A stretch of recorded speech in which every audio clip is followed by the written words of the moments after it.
తెలంగాణ ఉద్యమం తెలంగాణ రాష్ట్ర సాధనే కాదు.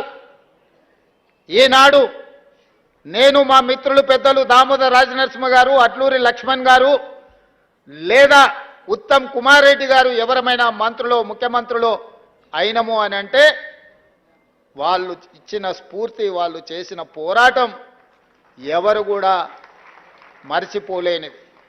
అందుకే ఒక గద్దరన్నను, ఒక అంత్యశ్రీని ఈ ప్రభుత్వ పెద్దలకు ఒకవేళ అనుకోని అకాల మరణం వస్తే ఏ విధంగా ప్రభుత్వ పెద్దలను ఆదుకుంటామో ఈ తెలంగాణ సమాజానికి పెద్దలైన గద్దరన్నను, అంత్యశ్రీని ఈ ప్రభుత్వం ఆదుకుంటుంది, భవిష్యత్తులో అండగా నిలబడుతుంది అని చెప్పి అభిమానులందరికీ నేను చెప్పదలుచుకున్నా. అందుకే వారి కుటుంబానికి ఉద్యోగం ఇచ్చినా, వారి స్మృతివనం కట్టాలనుకున్నా వారు రాసిన నిప్పుల వాగు ప్రతి లైబ్రరీలో ఉండే విధంగా ఈనాడు ప్రభుత్వం చర్యలు చేపట్టింది. భవిష్యత్తులో కూడా ఆ కుటుంబాలను ఆదుకుంటుంది. ఇదే కాదు, ప్రభుత్వం వచ్చిన మొదటి సంవత్సరం పూర్తి చేసుకున్న సందర్భంలో 9 మంది తెలంగాణ ఉద్యమకారులను, కవులను, గాయకులను సచివాలయం సాక్షిగా వాళ్ళని సన్మానించుకోవడమే కాదు, వాళ్ళను గుర్తించాలి, వాళ్ళను ఆదుకోవాలన్న ఉద్దేశంతో 300 గజాల ఇంటి స్థలాన్ని, ఎందుకంటే వీళ్ళందరూ నిలువ నీడ లేకుండా ఒకవేళ నీడ ఉన్నా ఆ నీడను తెగనమ్మి తెలంగాణ ఉద్యమంలో వాళ్ళు భాగస్వాములు అయినరు. ఈరోజు వయసు ఉడిగిపోయింది, తిరిగి సంపాదించాలన్న సంపద ఎట్లుంటుందో సంపాదించడం ఎలాగో తెలియలేనంతగా ప్రజలలో మమేకమైపోయిన ఆ 9 కుటుంబాలను ఈరోజు ప్రభుత్వం గుర్తించి వాళ్ళని ఆర్థికంగా ఆదుకోవడమే కాకుండా వాళ్లకు ఇళ్ల పట్టాలు ఇళ్లకు స్థలం ఇవ్వాలని అనుకున్నాం. ఈనాడు ఆ 9 మందికి 300 గజాలు ఒక్కొక్కరికి ఇవ్వడమే కాదు, వాళ్ళ కుటుంబ సభ్యులు ఆత్మగౌరవంతో బ్రతికే విధంగా భారత్ ఫ్యూచర్ సిటీలో అద్భుతమైన ఇండ్లను కట్టించి వాళ్ళకు ఒక రక్షణ, వాళ్ళకు ఒక నమ్మకం కలిగించడానికి మా ప్రభుత్వం చేస్తుంది. ఆ బాధ్యతను మా పెద్దలు దామోదర్ రాజనరసింహ గారు తీసుకోవాల్సిందిగా నేను వారికి సూచన చేస్తున్నా. తప్పకుండా ఆ కార్యక్రమాన్ని తీసుకుంటాం.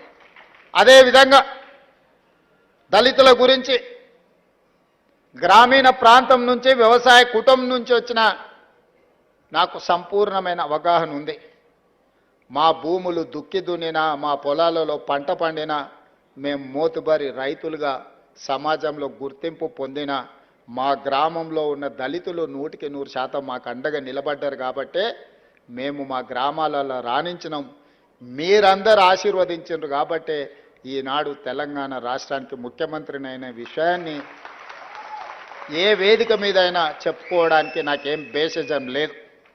అందుకే అది వర్గీకరణ కావచ్చు, ఇతర విషయాలు కావచ్చు, ఎన్నో రకాల ఒడిదుడుకులు వచ్చిన మా నరసింహులన్న చంద్రబాబు నాయుడు గారితో ఉన్నప్పుడు మొట్టమొదట వర్గీకరణ అమలు చేయించాడు. దేశానికి ఒక మార్గాన్ని ఆ రోజు ఏర్పాటు చేశారు. తర్వాత ఎన్నో అంశాల ప్రాతిపదికన అది మరుగున పడిపోయింది. కానీ ఈనాడు మీ సోదరుడు తెలంగాణ రాష్ట్ర ముఖ్యమంత్రిగా ఈ దేశంలోనే అమలు చేసింది మన రాష్ట్రమే. మీ సోదరుడే. ఇప్పటి వరకు ఏ రాష్ట్రంలో కూడా వర్గీకరణను అమలు చెయ్యలేదు. తూచా తప్పకుండా సాంకేతిక న్యాయపరమైన లోపం లేకుండా 100% మీ అందరి సహకారంతో ఈరోజు మీ జాతుల మధ్యలో ఉన్న వైరాన్ని శాశ్వతంగా తొలగించాలి. తాత్కాలికంగా ఎవరికైనా బాధనో దుఃఖమో ఉన్నా శాశ్వతంగా ఇది మిమ్మల్ని అందరినీ ఏకం చేస్తుందన్న ఆలోచనతోని ఏకం చేయాలన్న ఉద్దేశంతో 100% వర్గీకరణను అమలు చేస్తే మొన్న ఎప్పుడూ చదువుకొని డాక్టర్ అనే చదువులోనే జాయిన్ కానీ సామాజిక వర్గానికి సంబంధించి చాలామంది డాక్టర్లుగా మొదటిసారి వచ్చిందని దామోదర్ రాజనరసింహ గారు చెప్పినప్పుడు నాకు సంతోషం కలిగింది. ఈ వర్గీకరణ చిన్న చిన్న ఉద్యోగాలు మీకు తెచ్చిపెట్టడం కాదు. మీరు డాక్టర్లుగా, లాయర్లుగా, ఇంజనీర్లుగా, గొప్ప సైంటిస్టులుగా, ఐఏఎస్లుగా, ఐపీఎస్లుగా రాణించి ఈ రాజ్యంలో, ఈ పరిపాలనలో మీరు భాగస్వాములు కావాలి. తెలంగాణ పునర్నిర్మాణంలో మీరు నిలబడాలి అని నేను 100% విశ్వసించి ముందుకు తీసుకెళ్ళిన. ఇదే కాదు మిత్రులారా, నా మంత్రివర్గంలో 4 దళితులు మంత్రులు ఉన్నారు, స్పీకర్ దళితుడు ఉన్నాడు. ఉమ్మడి రాష్ట్రంలో కూడా 4కి ఇవ్వలేదు. ఇవాళ తెలంగాణలో రెట్లు 3 ఉంటే దళితులు 4 ఉన్నారు మంత్రివర్గంలో, స్పీకర్ ఉన్నారు. 17% జనాభా మీరుంటే 27% మంత్రివర్గంలో ప్రాతినిధ్యం దళితులకు ఈరోజు అందించిన గిరిజనులకు కాకుండానే దళిత సామాజిక వర్గానికి ఈరోజు ఇవన్నీ చేసినాం. దీనికి ప్రధానమైన కారణం శ్రీమతి సోనియా గాంధీ, రాహుల్ గాంధీ గారు మీ పట్ల ప్రేమతో ఉన్నారు, దయతో ఉన్నారు కాబట్టే ఇవన్నీ చేయగలిగినాం. అందుకే మిత్రులారా, చాలా అంశాలు మాట్లాడేది ఉన్నది, తీసుకోవాల్సిన నిర్ణయాలు ఉన్నాయి. యాదగిరి అన్న చేసిన సూచన, నరసింహులు గారు చేసిన సూచన, ఇతర సూచనలు అన్నిటి మీద కూడా వారు సూచించినట్టుగా ఒక ప్రత్యేక సమావేశాన్ని ఏర్పాటు చేస్తాను. రీసెర్చ్కు సంబంధించి మా ఊరోడు మా కాసిం కూడా సూచన చేసిండు. తప్పకుండా ఆ సూచనల నేపథ్యంలో ఒక ప్రత్యేక సమావేశాన్ని ఏర్పాటు చేసి మీరిచ్చిన సూచనల మీద ప్రభుత్వం ఏ రకమైన నిర్ణయం తీసుకోవాలనో తప్పకుండా తీసుకుంటుంది. చివరగా ఒకే ఒక్క మాట, ఎన్ని వజ్రాలున్నా కోహినూరు వజ్రానికి పోటీ లేదు.